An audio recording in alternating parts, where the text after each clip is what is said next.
Hello दोस्तों, हमारे channel competitors club में आपका फिर से स्वागत है। आज के इस वीडियो में हम देखने वाले हैं इंटरनेट से संबंधित कुछ महत्वपूर्ण टर्म्स या टर्मिनोलॉजी के बारे में। कंप्यूटर से संबंधित 2 वीडियो पहले ही इस चैनल पर अपलोडेड हैं। अगर वो आपने नहीं देखे हैं तो उसे आप हमारे चैनल की प्लेलिस्ट पर जाकर देख सकते हैं। किस टॉपिक से प्रश्न पूछे जाने हैं, किस टॉपिक से प्रश्न नहीं पूछे जाने हैं, इसकी अनसर्टेनिटी हमेशा बनी रहती है। इसी कारण से जो है किसी भी टॉपिक पर पूरी तैयारी संभव नहीं है। यानी कभी भी हम ये नहीं बोल सकते कि ये टॉपिक पर जो है वीडियो कंप्लीट हो गया है, इसकी तैयारी पूरी हो चुकी है। इसीलिए हमें जो है कुछ एक्स्ट्रा तैयारी करनी पड़ती है। तो अपने इस तैयारी के दायरे को बढ़ाते हुए ही हम कंप्यूटर पर कुछ और वीडियो लेकर आने वाले हैं। आज का ये वीडियो है इंटरनेट व उससे संबंधित महत्वपूर्ण टर्मिनोलॉजीज पर। चलिए देखते हैं। सबसे पहला है डोमेन।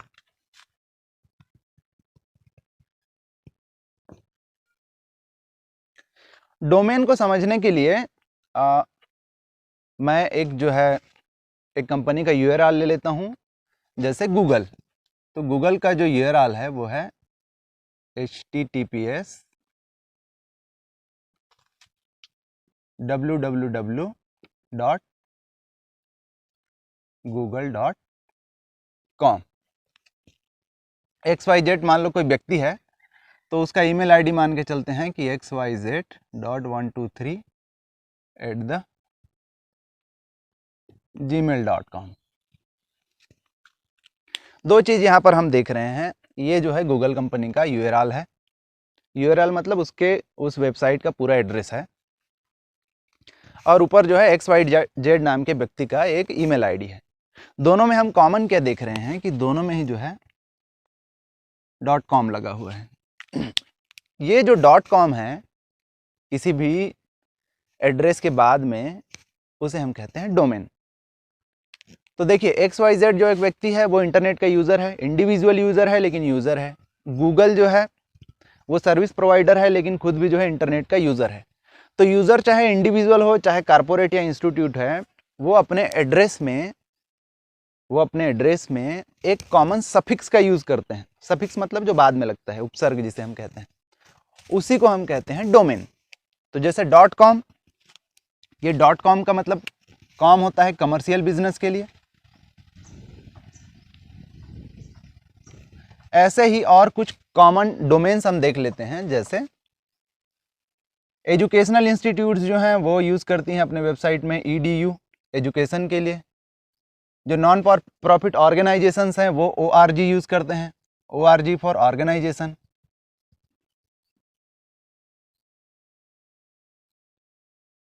फिर जो नेटवर्किंग बिजनेस करते हैं या नेटवर्क की सर्विस प्रोवाइड करते हैं इंटरनेट की, वो यूज़ करते हैं .NET।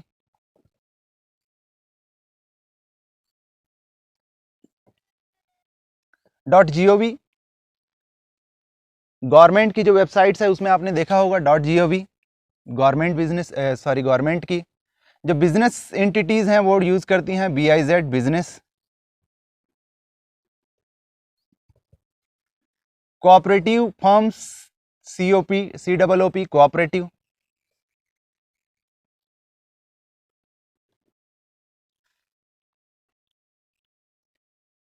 इसके अलावा जो इंफॉर्मेशन टेक्नोलॉजी पे काम करते हैं वो .info इन्फो।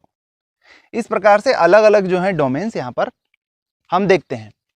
.in गवर्नमेंट की जो वेबसाइट्स हैं उनमें लास्ट में आप हमेशा देखते हैं .in रहता है। In stand for India.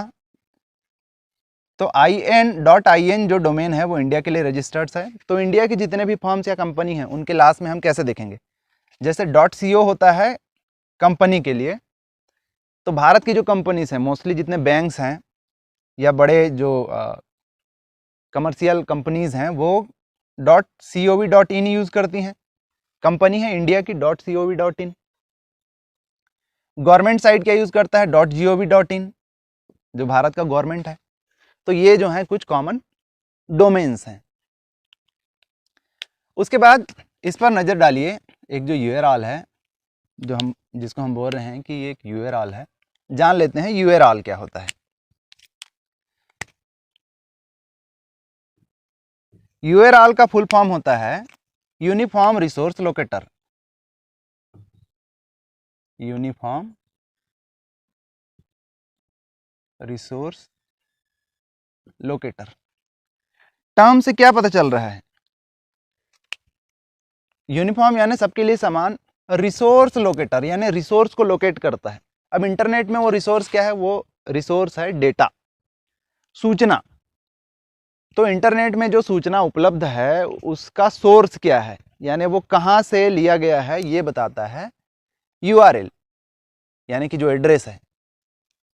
तो कंप्लीट एड्रेस उसको हम बोलते हैं URL। URL का फुल फॉर्म होता है यूनिफॉर्म रिसोर्स लोकेटर, बताता है कि डेटा जो है का उसका सोर्स क्या है। फिर इसमें देखिए एक HTTP दिख रहा है, HTTP, एक एस भी दिख रहा है, उसके बारे में बाद में देखेंगे। HTTP का फुल फॉर्म होता है hyper text transfer protocol. Protocol का मतलब क्या होता है? प्रोटोकॉल का मतलब होता है रूल्स रेगुलेशंस या फिर नियम का सेट। तो इंटरनेट में जो सूचनाएं साझा की जाती हैं, शेयर की जाती हैं, ट्रांसफर की जाती हैं, उनके लिए जो रूल का सेट्स है वो है HTTP। अभी जो एस दिख रहे हैं, कुछ साल पहले तक जब हम URL देखते थे या फिर वेबसाइट का एड्रेस देखते थे, उसमें एस नहीं दिखते थे। एस स्टैंड करता है सिक्योरिटी के लिए। एस लगा हो तो हम जान पाते हैं कि ये जो वेबसाइट है वो सिक्योर है। तो एस जो होता है वो होता है SSL के लिए। इसका फुल फॉर्म होता है सिक्योर सॉकेट लेयर।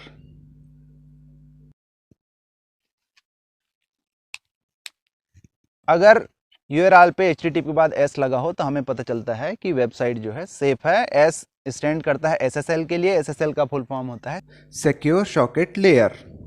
फिर उसके बाद देखिए क्या दिखता है, www।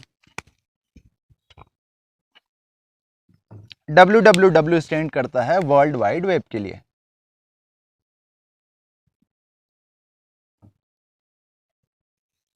शाब्दिक अर्थ क्या पता चलता है?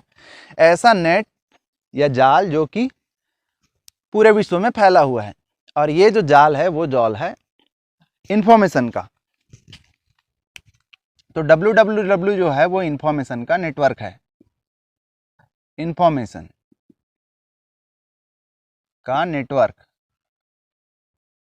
अब ये जो इंफॉर्मेशन है वो टेक्स्ट के रूप में हो सकते हैं, ये इंफॉर्मेशन टेक्स्ट के रूप में हो सकते हैं, ये हो सकते हैं फोटो के रूप में, ये हो सकते हैं ऑडियो के रूप में, ये हो सकते हैं वीडियो के रूप में। तो जितनी भी सूचनाएं उपलब्ध होती हैं इंटरनेट पर, उन सूचनाओं के जाल को हम कहते हैं www वर्ल्ड वाइड वेब। और ये तो हो गई कंपनी का नाम, और .com यानी डोमेन, ये तो हम देख ही चुके हैं। उसके बाद हम देखते हैं FTP। FTP FTP का फुल फॉर्म होता है फाइल ट्रांसफर प्रोटोकॉल।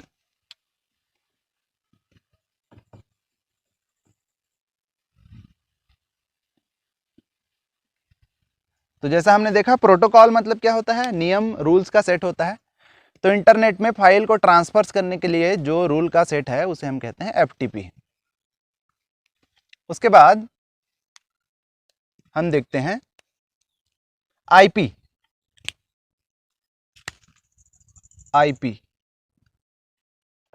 IP होता है इंटरनेट प्रोटोकॉल।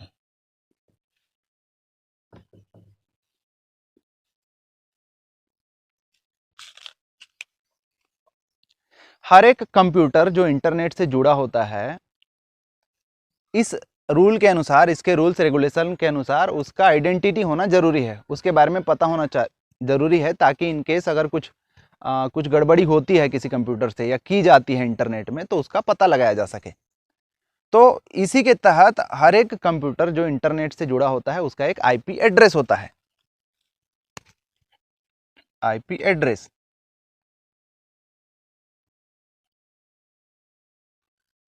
और वो IP एड्रेस जो होता है वो सामान्य तौर पर संख्याओं के 4 भागों में बंटा होता है।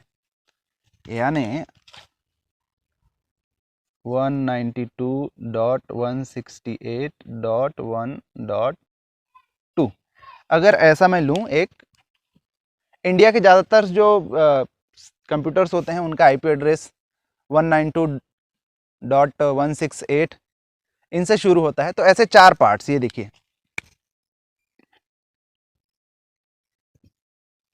ये दो संख्याएं भी हो सकती हैं, 3 संख्याएं भी हो सकती हैं, 3 से ज़्यादा नहीं होती हैं, ध्यान देंगे 3 से ज़्यादा नहीं होते हैं ये संख्याएं जो हैं, यानी 3 अंक से ज़्यादा नहीं होती।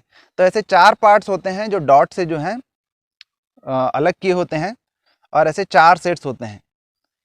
ये जो होता है किसी भी कंप्यूटर का जो इंटरनेट से जुड़ा होता है, अगर नहीं भी जुड़ा है तो भी किसी भी कंप्यूटर का एड्रेस होता है, जिसे हम कहते हैं आईपी एड्रेस। अच्छा, जो ये फाइल ट्रांसफर होता है वो सामान्य रूप से इंटरनेट में 2 तरीके से होता है।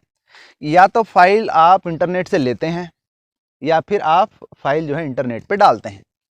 तो जब आप उसको लेते हैं इंटरनेट से, फाइल को जब आप लेते हैं तब उसे हम कहते हैं डाउनलोड। और जब आप इंटरनेट पे कोई चीज़, कोई इंफॉर्मेशन डालते हैं तब उसे हम कहते हैं अपलोड।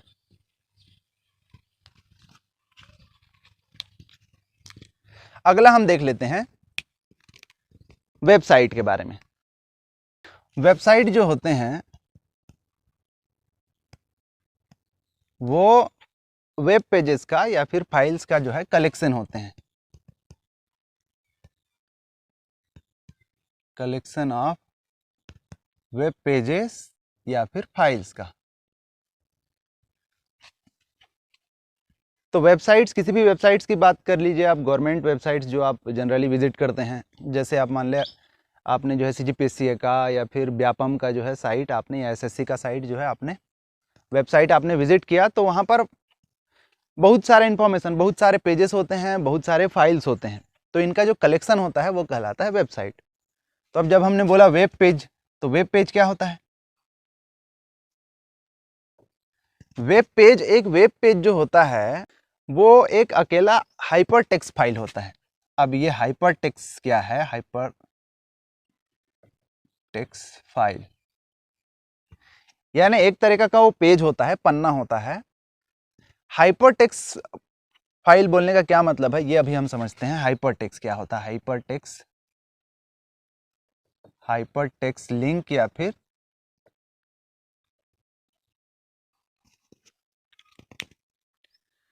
तो किसी भी वेबसाइट में जब हम किसी लिंक पर क्लिक करते हैं तो एक नया पेज खुलता है, और उसमें फिर अगर कहीं पर लिंक दिया हो उसको अगर आप क्लिक करेंगे तो एक नया पेज खुलता है। तो ये जो लिंक होती है वो हमें किसी दूसरे एड्रेस पर लेकर जाती है, वो कहलाती है हाइपर टेक्स्ट लिंक। तो एक जो वेबसाइट्स होती है उस वेबसाइट में बहुत सारे वेब पेज जो हैं वो हाइपर लिंक या हाइपर टेक्स्ट लिंक के द्वारा एक दूसरे से जुड़े हुए होते हैं। क्योंकि एक ही पेज पर, वेबसाइट का जो फ्रंट पेज होता है उसे हम कहते हैं होम पेज, उस होम पेज पर सारी जानकारी तो दी नहीं जा सकती, तो वहाँ पर लिंक्स दिए होते हैं, वहाँ पर जो है हेडिंग्स दिए होते हैं, उन पर जब भी हम क्लिक करते हैं तो वो किसी दूसरे फाइल पर या किसी दूसरे लोकेशन पर, दूसरे एड्रेस पर लेकर जाता है। तो वो जो लिंक होता है वो कहलाता है हाइपर टेक्स्ट लिंक। अभी जब मैं आपसे बोलूँगा कि आप मुझे जो है टेलीग्राम पर ज्वाइन करिए, लिंक जो है डिस्क्रिप्शन में दिया हुआ है, तो जब आप उस पर क्लिक करेंगे तो आपको कहाँ लेकर जाता है? वो आपको लेकर जाता है टेलीग्राम में। इसी प्रकार से वेबसाइट्स में भी जो है अलग अलग लिंक्स होते हैं, उनको जब आप टच करते हैं तो वो आपको दूसरे वेब पेज पर लेके जाता है या फिर दूसरे फाइल पर लेके जाता है, तो वो कहलाता है हाइपर टेक्स्ट लिंक। तो एक वेबसाइट्स होता है वेब पेज का कलेक्शन। वेब पेजेस जो हैं वो हाइपर टेक्स्ट लिंक्स के द्वारा एक दूसरे से जुड़े होते हैं एक वेबसाइट में। अब इंटरनेट यूज़ करते समय हम लोग यूज़ करते हैं वाईफाई, या नहीं भी तो कॉमनली हम लोग वाईफाई यूज़ करते हैं। वाईफाई का फुल फॉर्म आप जान लीजिए, इंपॉर्टेंट है, ये है वायरलेस फिडेलिटी। यूज़ क्या है हमें सबको पता है। फिर देखते हैं हम राउटर। राउटर शब्द बना हुआ है रूट से, रूट यानी रास्ता। तो जो डेटा हमारे पास आ रही होती है इंटरनेट से, उनको अलग अलग पीसीज में, अलग अलग सिस्टम में जो है भेजने का काम, यानी ट्रैफिकिंग का काम जो करता है वो करता है राउटर। ये क्या करता है, सिग्नल का ट्रैफिकिंग करता है, इंटरनेट सिग्नल का, इंटरनेट डेटा का।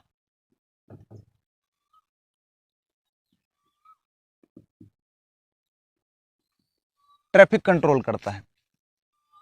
तो एक कनेक्शन अगर आपके पास इंटरनेट से आया हुआ है, एक कनेक्शन आपके पास इंटरनेट से आया हुआ है, तो राउटर जो है क्या करता है, एक जो राउटर है उसको अलग अलग सिस्टम में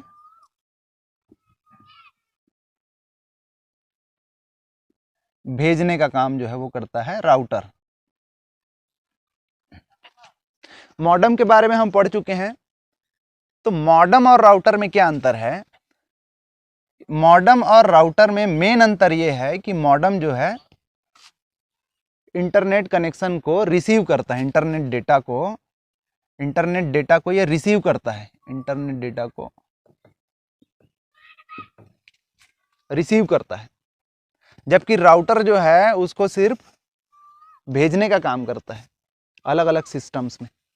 ये सिर्फ ट्रैफिक कंट्रोल करता है राउटर जो है, और जबकि मॉडेम जो है उसको रिसीव करता है। तो ये मॉडेम और राउटर में जो है मेन अंतर है। उसके बाद हम देखते हैं बुकमार्क।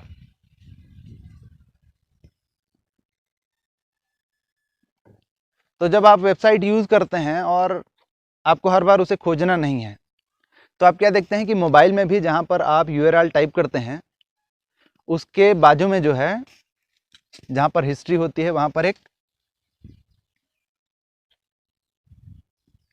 ऐसा चिन्ह बना होता है जो ब्लैंक रहता है।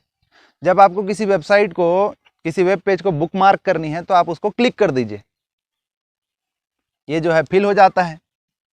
अब नेक्स्ट टाइम जब आपको वो वेब पेज खोलना हो तो आप बुकमार्क में जाइए, जो आपने बुकमार्क किया हुआ है वो वेब पेज, वहाँ पर उसका एड्रेस, वहाँ पर क्या क्या मिलता है बुकमार्क करने के बाद, उसका जो है URL एड्रेस। सबसे पहले तो मिलता है उसका टाइटल, किस नाम से था वो जो जिस इंफॉर्मेशन को आप पढ़ रहे थे। फिर उसके बाद उसका URL रहता है वहाँ पर, और उसके अलावा रहता है उसका फेविकॉन।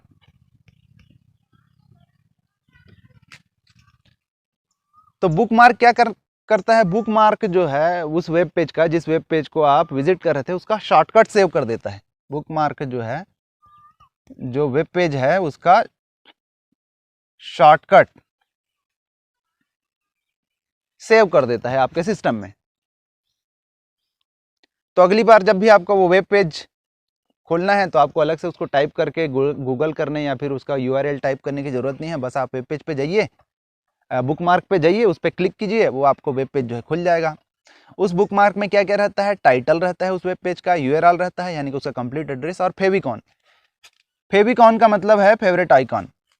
तो जो वेब पेज आप, वेबसाइट आप यूज़ कर रहे हैं उसका कुछ ना कुछ एक आइकन होता है, आइकन समझते हैं छोटा सा, तो वो आइकन भी जो है बाजू में बुकमार्क के साथ सेव्ड रहता है। तो ये तीनों चीज़ें वहाँ पे सेव्ड मिलती हैं। अगला हम देख लेते हैं बोट। बोट जो है शॉर्ट फॉर्म है रोबोट का। तो इंटरनेट पे जो गेम्स खेलते हैं, जो गेम प्रेमी हैं, उनको ये अच्छे से पता है। ये ऑटोमेटेड सॉफ्टवेयर्स होते हैं, ऑटोमेटेड प्रोग्राम होते हैं, ये ऑटोमेटेड प्रोग्राम। तो आप ऑनलाइन गेम जब खेलते हैं तो सामने भी यूज़र होता है, एक दूसरा यूज़र जो गेम खेल रहा है, आप उसके साथ डायरेक्ट खेलते हैं। अगर आप ऑनलाइन नहीं खेल रहे हैं, ऑफलाइन खेल रहे हैं, तो आप किसके साथ खेलते हैं, कंप्यूटर के साथ। उसको हम सिंपली बोलते हैं बोट या रोबोट। तो वो ऑटोमेटेड प्रोग्राम होते हैं। उसके बाद हम देख रहे हैं कैप्चा।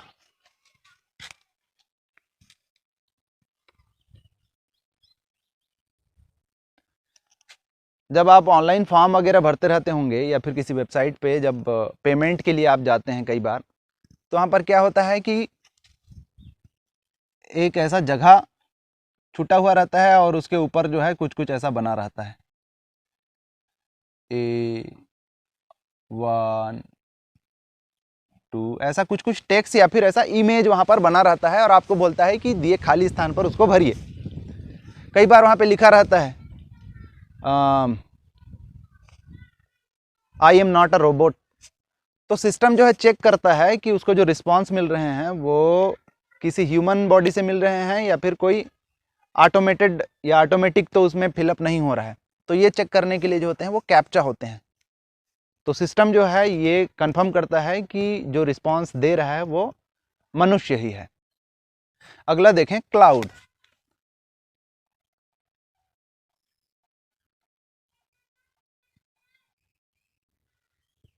क्लाउड का मतलब होता है बादल, पर इंटरनेट में क्लाउड का मतलब बेसिकली आजकल इंटरनेट से ही है। जैसे क्या होता है कि जब हम कोई प्रोग्राम चलाते होते हैं, कोई सॉफ्टवेयर चलाते होते हैं या कोई सिस्टम चलाते हुए, तो हमें स्पेस यानी कि स्टोरेज की ज़रूरत पड़ती है। तो स्टोरेज की एक लिमिट होती है। हार्ड डिस्क में जो है, हार्ड डिस्क ड्राइव में स्टोरेज की एक लिमिट होती है हर कंप्यूटर की। वो लिमिट जब ख़त्म हो जाए तो हमको स्टोरेज या स्पेस जो है वो बढ़ाना पड़ता है। अब ये हर बार की समस्या है। इससे निजात पाने के लिए आजकल क्या किया जाता है कि जो इंटरनेट सर्विस प्रोवाइडर हैं वो ही आपके डेटा को भी सेव करके रखते हैं। तो जहाँ पर ये डेटा आजकल सेव होती है उसे हम कहते हैं क्लाउड। तो क्लाउड से हमारा सिंपल मतलब है इंटरनेट से ही। आजकल क्लाउड और इंटरनेट जो हैं वो एक दूसरे के सिनोनिम्स हो गए हैं। फिर हम बात करते हैं कुकीज़ की। कुकी की जब हम बात कर ही रहे हैं तो साथ ही साथ हम कैश भी देख लेते हैं। कैश, जिसे कई लोग कैचे पढ़ते हैं, कैश। कुकी क्या होता है कि कुकी, कैश, ये दोनों जो होते हैं वो छोटे फाइल्स होते हैं। छोटे कहने का मतलब है कि कम डेटा के फाइल्स होते हैं। तो जब हम वेबसाइट यूज़ करते हैं, कोई भी वेबसाइट यूज़ करते हैं, तो वेबसाइट क्या करता है कि अपने से रिलेटेड जो डेटा है उसके छोटे फॉर्म में ब्राउज़र में, आपका जो ब्राउज़र है, ब्राउज़र का मतलब है जैसे क्रोम है, आपका इंटरनेट एक्सप्लोरर है, फायरफॉक्स है, ये सब ब्राउज़र है जिसके थ्रू आप इंटरनेट को एक्सप्लोर करते हैं। तो उस ब्राउज़र के मेमोरी में यानी उस वेब ब्राउज़र में जो है सेव कर देता है। कौन? Web page. जब वेब पेज या फिर आपका वेबसाइट है अपने से रिलेटेड कुछ डेटा जनरेट करता है और वो कहाँ सेव होता है? वेबसाइट जो है ये क्रिएट करता है और वो सेव्ड होता है आपके ब्राउज़र में। तो ये कहलाता है कुकी। ये तब वेब पेज या वेबसाइट आप जब आप चला रहे हैं इसका मतलब आप इंटरनेट से कनेक्टेड हैं। कैचे इसके उलट, या कैश जो है इसके उलट, आप कोई भी फाइल वगैरह आप ओपन करते हैं अपने कंप्यूटर सिस्टम में तो उनसे रिलेटेड जो है छोटे छोटे शॉर्टकट्स या उनसे रिलेटेड जो आपके डेटा हैं, बहुत छोटे अमाउंट के डेटा केबीज में होते हैं, उनको कंप्यूटर में वो सेव करता जाता है। इन्हें हम करते हैं कैश, या जिसे आप कैचे बोलते हैं। तो जब इंटरनेट पे होता है, वेबसाइट क्रिएट करता है इसी प्रकार के शॉर्टकट्स या छोटे डेटा, तो उसे हम कहते हैं कुकी। और जब ऑफलाइन होता है कंप्यूटर पे और इस प्रकार के जो फाइल आप एक्सप्लोर किए रहते हैं, जो फाइल आप खोले रहते हैं, उनसे संबंधित छोटे छोटे डेटा जब वो सेव करके रखता है उनसे रिलेटेड, तो उसे हम कहते हैं cash. Digital footprint.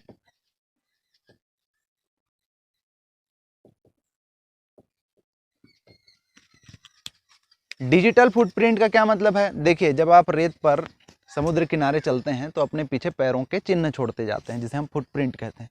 Digital footprint से मतलब ये है कि जब आप वेबसाइट्स यूज़ करते हैं, ये बहुत सारा वेबसाइट यूज़ करते रहते हैं आप, अलग अलग प्रकार के वेबसाइट्स जो हैं आप एक्सेस करते हैं, एक्सप्लोर करते हैं, उन सब का जो है ट्रेल या फिर उन सब का रिकॉर्ड जो है डिजिटल फॉर्म में होता जाता है।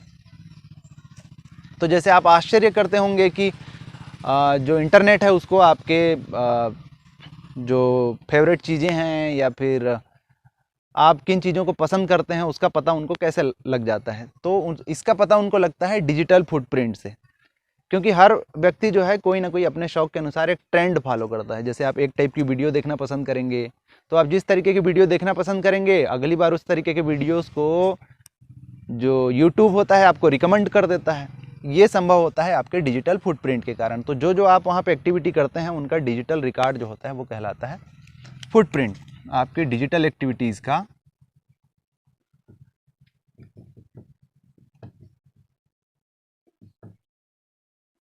एक्टिविटीज़ का जो रिकॉर्ड है वो कहलाता है डिजिटल फुटप्रिंट। फिर हम देखते हैं डीएनएस। डीएनएस का फुल फॉर्म होता है डोमेन नेम सिस्टम।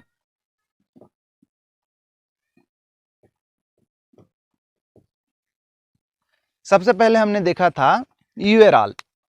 तो देखिए, जब आपको किसी साइट पर जाना होता है, मान लीजिए आपको व्यापम या फिर सीजीपीएससी की साइट पर जाना है, तो आप उनका पूरा यूआरएल टाइप नहीं करते ना, HTTPS, फिर आपको :/www.cgpsc.gov.in इतना टाइप नहीं करते। आप गूगल पे जाते हैं, CGPSC टाइप करते हैं और उनका साइट जो है खुल जाता है। तो जो डीएनएस है या डोमेन नेम सिस्टम है, वो क्या करता है, डोमेन नेम से उसका जो नाम रहता है उससे वो आईपी एड्रेस पर लेकर जाता है। यानी ये क्या करता है, डीएनएस डोमेन नेम को आईपी एड्रेस में ट्रांसलेट कर देता है, ट्रांसलेट करता है। इसीलिए जब आप सिंपल सा CGPSC ही टाइप करते हैं तो CGPSC का साइट जो है आपके सर्च ऑप्शन में उपलब्ध हो जाता है और CGPSC की साइट आप वहां से खोल पाते हैं। अदरवाइज आपको पूरा का पूरा आईपी एड्रेस या फिर पूरा का पूरा यूआरएल आपको टाइप करना पड़ता। डीएनएस के बाद है फायरवॉल। सामान्य रूप से फायरवॉल क्या करता है, फायरवॉल जो है जलने से बचाता है। तो अगर घर में आपका फायरवॉल है तो वो आपको आपके घर को जलने से बचाएगा, यानी वो रक्षा करता है। पर कंप्यूटर सिस्टम में जब हम बात करते हैं फायरवॉल की, तो वो रक्षा करने से ज़्यादा फिल्टर करने का काम करता है।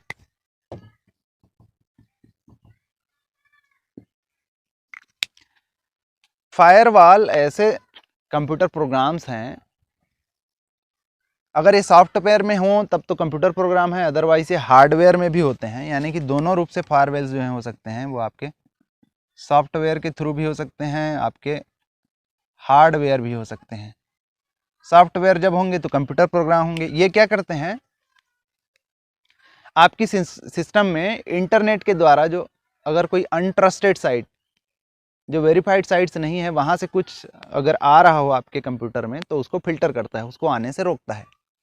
तो ये क्या करता है कि ये इंटरनेट और आपके सिस्टम के बीच, इंटरनेट और आपके सिस्टम के बीच जो है छलनी का काम करता है। इंटरनेट से जो भी डेटा आ रही है उनको ये छानता है, तो जो ट्रस्टेड या वेरीफाइड जो सोर्स हैं उनसे अगर कोई इन्फॉर्मेशन आ रहा है तो उनको आने देता है, और अगर अनट्रस्टेड है तो उनको रोक देता है, ब्लॉक करता है। ये काम करता है फायरवॉल। इसके बाद हम देखते हैं हैशटैग। जिन लोग ट्विटर यूज करते हैं उनको अच्छे से पता होगा। हैशटैग का मतलब है ऐसा किसी भी टॉपिक को टैग करना। यानी जैसे आप मान के चलिए कि एजुकेशन के ऊपर बात करना चाहते हैं, तो आप टैग करेंगे #एजुकेशन। हैशटैग सामान्य रूप से कहाँ पर यूज होता है, माइक्रो ब्लॉगिंग जो साइट्स हैं। अब जब माइक्रो ब्लॉगिंग का नाम आ गया है तो माइक्रो ब्लॉगिंग भी देख लेते हैं। माइक्रो ब्लॉगिंग, सामान्य रूप से जब हम माइक्रो ब्लॉगिंग की बात करते हैं तो एक पहला नाम जो आता है दिमाग में वो है ट्विटर का। ब्लॉगिंग का मतलब होता है वेबसाइट्स में कुछ लिखना, कुछ पोस्ट करना। माइक्रो मतलब छोटा, तो माइक्रो ब्लॉगिंग मतलब छोटे रूप से, छोटे शब्दों में कुछ पोस्ट करना। वो पोस्ट मैसेज हो सकता है, वो कोई संदेश हो सकता है, वो कुछ कमेंट्स हो सकता है, वो कहलाता है माइक्रो ब्लॉगिंग। तो छोटे रूप से कहने का मतलब, जैसे ट्विटर में ये लिमिट है, जो कैरेक्टर की लिमिट है, कैरेक्टर मतलब कितने अक्षर आप लिख सकते हैं, उसकी लिमिट है 280। पहले 140 थी, उसको डबल किया गया है 280। यानी आप वहाँ 280 से ज़्यादा कैरेक्टर नहीं लिख सकते। तो 280 कैरेक्टर यानी 280 लेटर्स जो हैं या फिर सिंबल्स हैं वो बहुत छोटे हैं, तो इसलिए इन्हें कहा जाता है माइक्रो ब्लॉगिंग। तो माइक्रो ब्लॉगिंग ट्विटर में आप देखते हैं कोई चीज़ जब जिसके बारे में बात करनी होती है उसमें हैशटैग करते हैं। तो इससे क्या होता है कि जैसे हैशटैग एजुकेशन है, अभी हैशटैग एजुकेशन पर आप कुछ लिख रहे हैं और कोई दूसरा ट्विटर यूज़र अगर हैशटैग एजुकेशन का यूज़ करते हुए कुछ लिखता है तो वो सारे इन्फॉर्मेशन जो है एक जगह पे आ जाते हैं। फिर जब बहुत सारे जो टॉपिक हैं, बहुत सारे जो कमेंट्स हैं या फिर बहुत सारे जो यूज़र हैं वो इसी हैशटैग का यूज़ करते रहते हैं, तब हम बोलते हैं कि ये जो है ट्रेंड कर रहा है। तो ये हो गया micro blogging. Twitter character limit 280 important है, हो सकता है पूछ दे। उसके बाद हम देखते हैं ओटीटी। ओटीटी ओटीटी का फुल फॉर्म होता है ओवर द टॉप।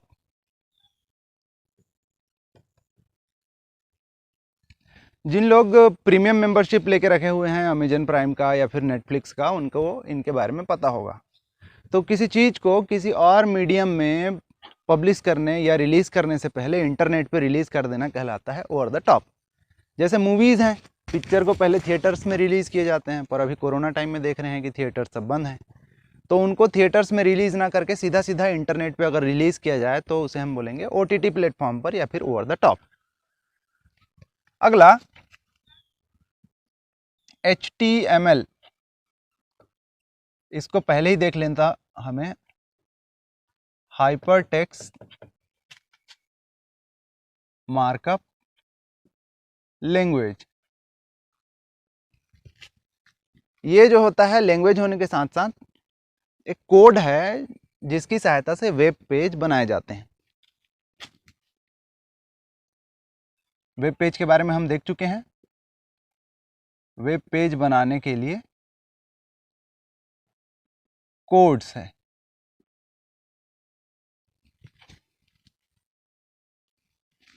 HTML। उसके बाद हम देख लेते हैं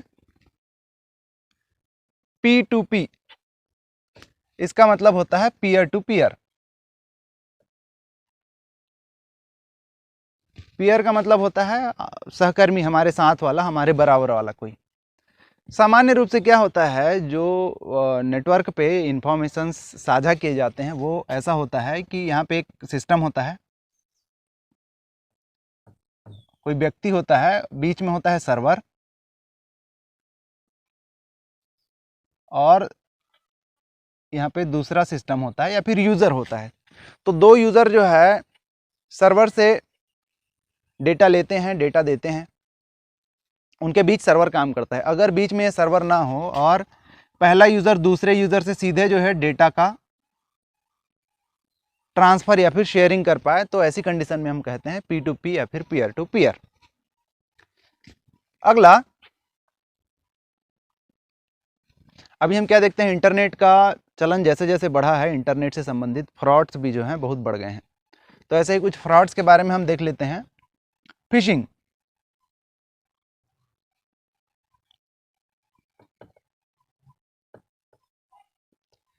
फिशिंग का सामान्य मतलब क्या होता है, मछली पकड़ना।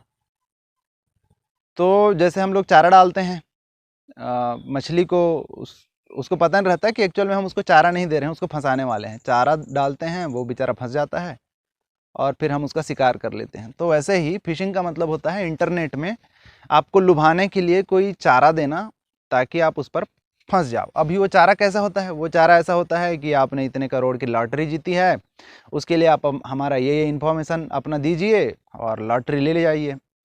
या फिर आपका जो है ATM ब्लॉक होने वाला है, आप अपना ATM का नंबर बताइए, पिन बताइए, हम जो है उसको रिन्यू कर देंगे। तो इस टाइप के जितने भी चारा आपको दिए जाते हैं वो कहलाते हैं फिशिंग। अब ये फिशिंग जो है सामान्य रूप से दो तरीके से होता है। एक होता है SMS के थ्रू, उसे हम कहते हैं फिर स्मिशिंग, और दूसरा होता है वॉइस कॉल के द्वारा, तब हम उसे कहते हैं विशिंग। तो जब ये SMS के थ्रू होता है फिशिंग जो है, तब हम उसे कहते हैं स्मिशिंग, और जब ये वॉइस कॉल के द्वारा होता है तब उसे हम कहते हैं विशिंग। है दोनों वही, आपको फंसाने का तरीका। तो फिशिंग का मतलब है कि कुछ तरीके से आपको ल्यूर करके, आपको जो है लुभावने सपने दिखाकर आपका पर्सनल इन्फॉर्मेशन कैसे लिया जाए। तो SMS में वही सब, आपको लॉटरी लगी है वाले जो SMS होते हैं वो सब स्मिशिंग कहलाते हैं। फिशिंग के अलावा होता है एक फार्मिंग।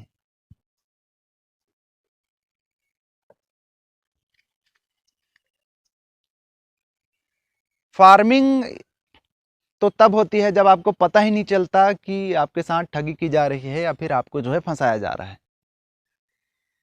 फिशिंग में तो एटलीस्ट आप जान सकते हैं कि आपको एसएमएस आया है, फर्जी एसएमएस है, कोई साइट वेबसाइट आपको बता रहा है वो फर्जी है, आप उसके बारे में पता कर सकते हैं। फार्मिंग में आपको पता ही नहीं चलता कि आपके साथ ठगी हो रही है, इसमें तो आपको पता चल जाता है कि जो है ये फर्जी कॉल है करके। तो ये फार्मिंग क्या करता है, जैसे हर सिस्टम या हर जो इंफॉर्मेशन आपके पास आती है उसका एक रिसोर्स आपको पता लगना होता है, आईपी एड्रेस से या फिर यूआरएल से। वो कुछ ऐसा करते हैं कि आप जो है उनका आईपी वगैरह ट्रेस नहीं कर पाते, उनका सोर्स ट्रेस नहीं कर पाते। तो इस तरीके से फार्मिंग होती है। इसी में एक चीज आता है स्पूफिंग।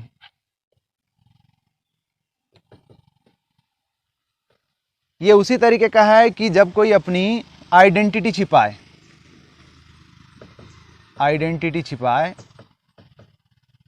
यानी उसका आईपी एड्रेस पता ना चले या दूसरे की आईडी यूज करे।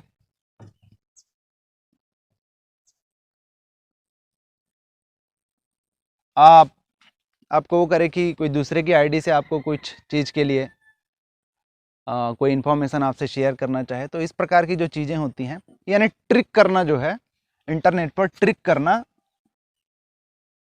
बुद्धू बनाना, ये है स्पूफिंग। बुद्धू बनाने से मतलब हंसी मजाक से नहीं है, आपको कुछ उससे फिनेंशियल लॉस हो सकता है, उसको आपको कुछ हार्म हो सकता है, इन्फॉर्मेशन का या फिर डेटा का लॉस हो सकता है या फिर फिनेंशियल लॉस हो सकता है, तो वो कहलाता है स्पूफिंग। एक होता है प्रॉक्सी सर्वर। सामान्यतः जो बड़ी कंपनियां हैं वो इसका यूज़ करती हैं। तो आपके जो यूज़र्स हैं, यानी आपके यहाँ जो एम्प्लॉय हैं, वो इंटरनेट पे क्या क्या चीज़ें यूज़ कर रहे हैं, पता चला वहाँ पे वो कुछ ऐसे चीज़ें डाउनलोड अपलोड कर रहे हैं या कुछ ऐसे वेबसाइट्स जो हैं यूज़ कर रहे हैं जिसका आपकी कंपनी से, आपकी कंपनी प्रॉफिट से, आपकी कंपनी के लेन देन से कोई मतलब ही ना हो। तो प्रॉक्सी सर्वर क्या करता है, यूज़र और नेट या इंटरनेट के बीच में जो है फिल्टर का काम करता है।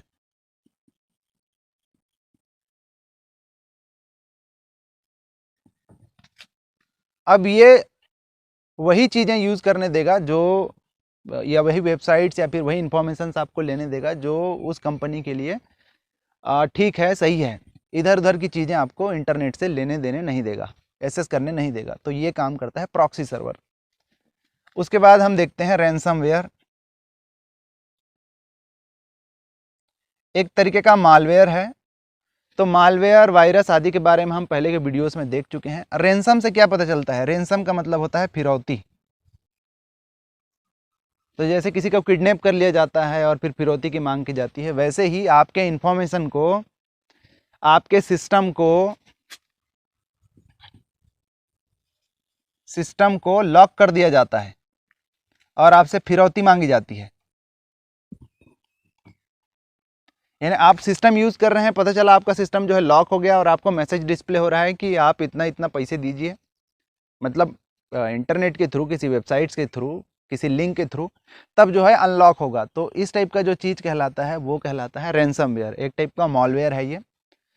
कुछ रैंसमवेयर्स के नाम हम देख लेते हैं। लॉकी,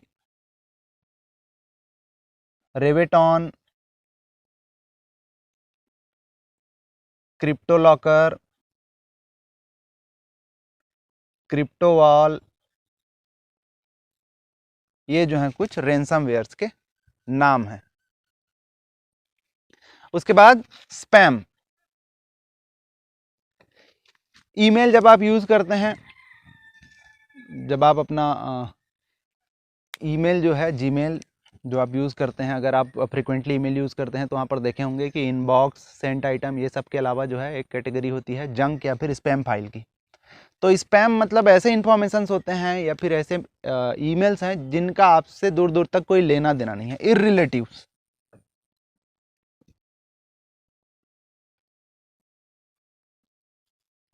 इररिलेटिव इन्फॉर्मेशंस हैं ये,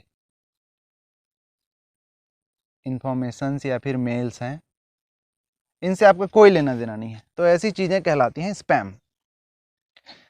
लास्ट हम देख लेते हैं व्लॉग। आजकल बहुत सुनने मिलता है। व्लॉग का फुल फॉर्म है वीडियो लॉग, वीडियो ब्लॉग या फिर वीडियो लॉग। तो बहुत सारे आजकल जैसे यूट्यूबर्स हैं, वो क्या करते हैं, वीडियो के थ्रू जो है किसी के बारे में ब्लॉगिंग करते हैं, मतलब किसी चीज़ के बारे में बताते हैं, जैसे पर्यटन के बारे में, कहीं पे घूम रहे हैं तो कोई चीज़ के बारे में, तो वीडियो के द्वारा लॉगिंग जो है, ब्लॉगिंग जो है वो कहलाता है वीलॉग या फिर वीडियो ब्लॉग। आशा करते हैं आपकी तैयारी में ये जो वीडियो है वो मदद करेगा। कैसा लगा हमें कमेंट करके ज़रूर बताइए। अगर पसंद आया हो इसे लाइक करिए, अपने दोस्तों के साथ शेयर करिए और हमारे चैनल कॉम्पिटिटर्स क्लब को सब्सक्राइब करिए। Thank you.